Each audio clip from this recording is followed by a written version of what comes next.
ओम शांति। मातेश्वरी जी के महावाक्य सुनते हैं 19/2/57 के 57 के। हेडिंग है मुक्ति और जीवन मुक्ति की स्टेज।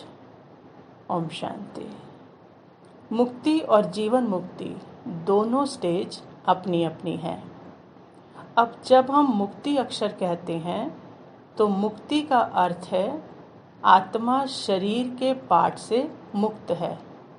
गोया आत्मा का शरीर सहित इस सृष्टि पर पाठ नहीं है। जब आत्मा का मनुष्य हस्ती में पाठ नहीं है, गोया आत्मा सुख दुख से न्यारी निराकारी दुनिया में है। इसको ही मुक्ति की स्टेज कहते हैं। इसे कोई मुक्ति पद नहीं कहते। और जो आत्मा कर्म बंधन से मुक्त है, अर्थात शरीर के पाठधारी होते भी जो कर्म बंधन से न्यारी है, उन्हों को जीवन मुक्त पद कहते हैं। ये सबसे ऊंची स्टेज है। वो है हमारी देवताई प्रारब्ध। इस ही जन्म में पुरुषार्थ करने से, ये संगम युग पर पुरुषार्थ करने से ये सतयुगी देवताई प्रारब्ध मिलती है। वो है सबसे ऊंचे पद। परंतु जो आत्मा पाठ में नहीं है, उन्हों को पद कैसे कहेंगे? जब आत्मा का स्टेज पर पाठ नहीं है तो मुक्ति भी कोई पद नहीं है। पाठ के साथ मुक्ति का अनुभव पद है, और पाठ ही नहीं है तो मम्मा कहते वो कोई मुक्ति का पद नहीं है। अब इतने जो मनुष्य संप्रदाय हैं, वो कोई सबके सब सतयुग में नहीं चलते, क्योंकि वहाँ मनुष्य संप्रदाय कम रहती है। तो जो जितना प्रभु के साथ योग लगाए कर्मातीत बने हैं, वो सतयुगी जीवन मुक्त देवी देवता पद पाते हैं। बाकी जो धर्मराज की सजाएं खाकर कर्म बंधन से मुक्त हो, शुद्ध बन फिर पवित्र दुनिया अर्थात मुक्ति धाम में जाते हैं, वह मुक्ति में है। लेकिन मुक्ति धाम में कोई पद नहीं है। वह स्टेज तो बिगर पुरुषार्थ आपे ही अपने समय पर मिल जाती है। जो मनुष्यों की चाहना द्वापर से लेकर कलयुग के अंत तक उठती आई है कि हम जन्म मरण के चक्र में ना आवें, वो आशा पूर्ण होती है। मतलब तो सर्व आत्माओं को वाया मुक्ति धाम से पास अवश्य होना है, चाहे पुरुषार्थ करें या ना करें। सजाएं खाकर भी मम्मा बताते उनको सबको मुक्ति धाम में तो जाना ही है। फिर मम्मा कहते सेकंड पॉइंट है, सृष्टि की आदि ब्रह्मा सरस्वती से शुरू हुई। बहुत मनुष्य ये प्रश्न पूछते हैं कि सृष्टि की आदि कैसे हुई। वो तो इतना ही जानते हैं कि सृष्टि की आदि हमारे धर्म से ही हुई है। इब्राहिम वाले इस्लाम वाले कहेंगे हमारे धर्म से सृष्टि शुरू हुई है।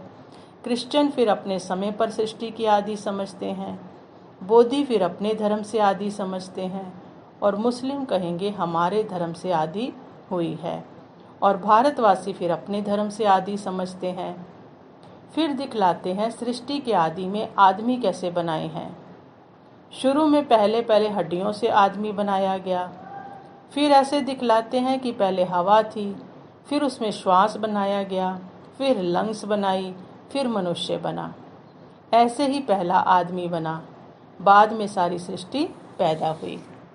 अब ये है मनुष्यों की सुनी सुनाई बातें, परंतु अपने को तो स्वयं परम पिता परमात्मा बता रहे हैं कि असल में सृष्टि कैसे पैदा हुई। वास्तव में परमात्मा अनादि है, तो ये सृष्टि भी अनादि है। उस अनादि सृष्टि की आदि भी परमात्मा द्वारा ही हुई। देखो गीता में भगवान वाद, जब मैं आता हूँ तो आसुरी दुनिया का विनाश कर दैवी दुनिया की स्थापना करता हूँ, अर्थात कलयुगी तमोगुनी अपवित्र आत्माओं को पवित्र बनाता हूँ। तो पहले परमात्मा ने सृष्टि के आदि में ब्रह्मा विष्णु शंकर 3 रूप रचे। फिर ब्रह्मा और सरस्वती द्वारा दैवी दुनिया की स्थापना की। तो गोया सृष्टि की आदि ब्रह्मा से शुरू हुई। क्रिश्चियंस जिस ब्रह्मा को एडम और सरस्वती को ईव कहते हैं और मुस्लिम वे फिर आदम भी कहते हैं, अब वास्तव में यथार्थ बात ये है। परंतु इस राज को ना जानने के कारण एक ही ब्रह्मा को अलग अलग नाम दे दिए हैं। जैसे परमात्मा को कोई गॉड कहते हैं, कोई अल्लाह कहते हैं, परंतु परमात्मा तो एक ही ठहरा। ये सिर्फ भाषा का फर्क है। तीसरा पॉइंट मम्मा कहते, वास्तव में ज्ञान प्राप्त करना 1 सेकंड का काम है, परंतु अगर मनुष्य 1 सेकंड में समझ जाएं तो उनके लिए 1 ही सेकंड लगता है सिर्फ अपने स्वधर्म को जान जावें कि मैं असल में शांत स्वरूप आत्मा हूँ और परमात्मा की संतान हूँ। अब ये समझना तो 1 सेकंड की बात है, परंतु इसमें निश्चय करने में कोई हठ योग, कोई जप तप, कोई भी प्रकार का साधन करना कोई ज़रूरत नहीं है। बस सिर्फ ओरिजिनल अपने रूप को पकड़ो। मम्मा कहते हैं सिर्फ अपने ओरिजिनल रूप को पकड़ो, कोई भी जप तप करने का साधन लेने की ज़रूरत नहीं है। बाकी हम जो इतना पुरुषार्थ कर रहे हैं वो किसके लिए? हमें अपनी प्रैक्टिकल जीवन को बनाना है, तो अपने को बॉडी कॉन्शियस से पूरा निकालना है। असल में सोल कॉन्शियस रूप में स्थित होने व इन दैवी गुणों को धारण करने में मेहनत अवश्य लगती है। इसमें हम हर समय हर कदम पर सावधान रहते हैं। अब जितना हम माया से सावधान रहेंगे तो भले कितनी भी घटनाएं सामने आएंगी मगर हमारा सामना नहीं कर सकेंगी। माया सामना तब करती है जब हम अपने आप को विस्मृत करते हैं। अब ये जो इतनी मार्जिन है सिर्फ प्रैक्टिकल लाइफ बनाने की, बाकी ज्ञान तो सेकंड की बात है। जो ज्ञान समझ में आया है अब उससे प्रैक्टिकल लाइफ में दिखाना है। 4th पॉइंट है, ये ईश्वरीय ज्ञान कोई अपनी मत का ज्ञान नहीं है। मम्मा कहते ये ईश्वरीय ज्ञान अपनी बुद्धि से नहीं निकाला हुआ है, ना कोई अपनी समझ अथवा कल्पना है अथवा संकल्प है, परंतु ये ज्ञान सारी सृष्टि का जो रचयिता है उन द्वारा सुना हुआ ज्ञान है और साथ साथ सुनकर अनुभव और विवेक में जो लाया जाता है वो प्रैक्टिकल आपको सुना रहे हैं। अगर अपने विवेक की बात होती तो सिर्फ अपने पास चलती, परंतु ये तो परमात्मा द्वारा सुन विवेक से हम धारण करते हैं। पहले सुनते हैं फिर अपने विजडम द्वारा विवेक द्वारा हम इसको धारण करते हैं, और जो बात धारण करते हैं वो जरूर जब विवेक और अनुभव में आती है तब अपनी मानी जाती है। समझ में आ गई, अनुभव में आ गई, बुद्धि ने यस कर दिया, तब वो अपनी मानी जाती है। ये बात भी इन द्वारा हम जान चुके हैं। तो परमात्मा की रचना क्या है? परमात्मा क्या है? बाकी कोई अपने संकल्प की बात नहीं है।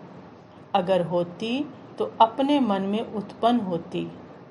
ये अपना संकल्प है, इसलिए जो अपने को स्वयं परमात्मा द्वारा मुख्य धारणा योग्य जो पॉइंट मिली हुई हैं वो है मुख्य योग लगाना, परंतु योग के पहले ज्ञान चाहिए।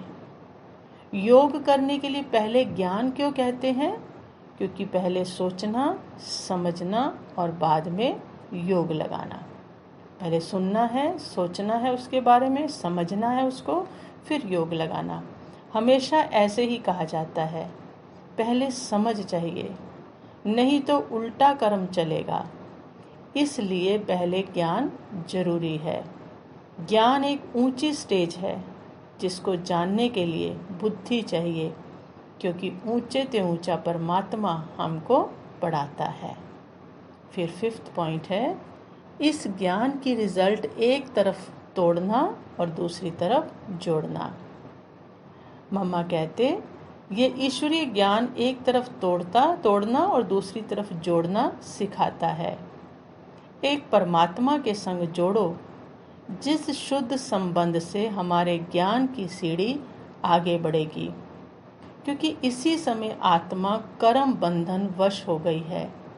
वह आदि में कर्म बंधन से रहित थी, बाद में कर्म बंधन में आई और अब फिर से उसको अपने कर्म बंधनों से छूटना है। अब अपने कर्मों की बंधाई मानी भी ना हो और कर्म करना अपने हाथ में रहे, माना कर्म पर कंट्रोल हो, तब ही कर्मों की बंधाई मानी नहीं आएगी। इसको ही जीवन मुक्ति कहते हैं।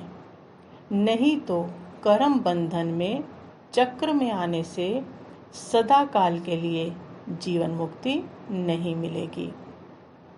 मम्मा कहते, अब तो आत्मा से पावर ही निकल गई है और उसके कंट्रोल बिगड़ कर्म हो रहे हैं।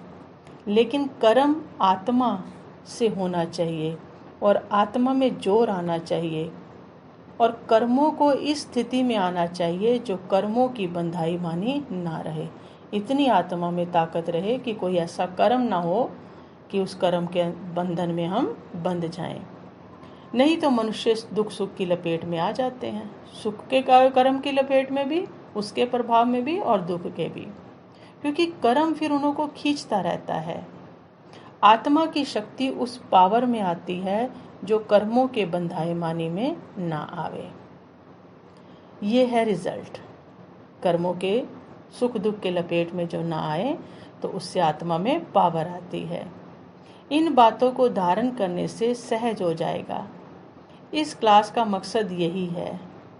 बाकी अपने को कोई वेद शास्त्र पर डिग्री हासिल नहीं करनी है, बल्कि इस ईश्वरीय ज्ञान से अपने को अपनी जीवन बनानी है, जिस कारण ईश्वर से हमें वो शक्ति लेनी है। सोर्स कौन सा है? सिर्फ बाबा, वो ईश्वर है जिससे हमें शक्ति लेनी है। अच्छा, ओम शांति।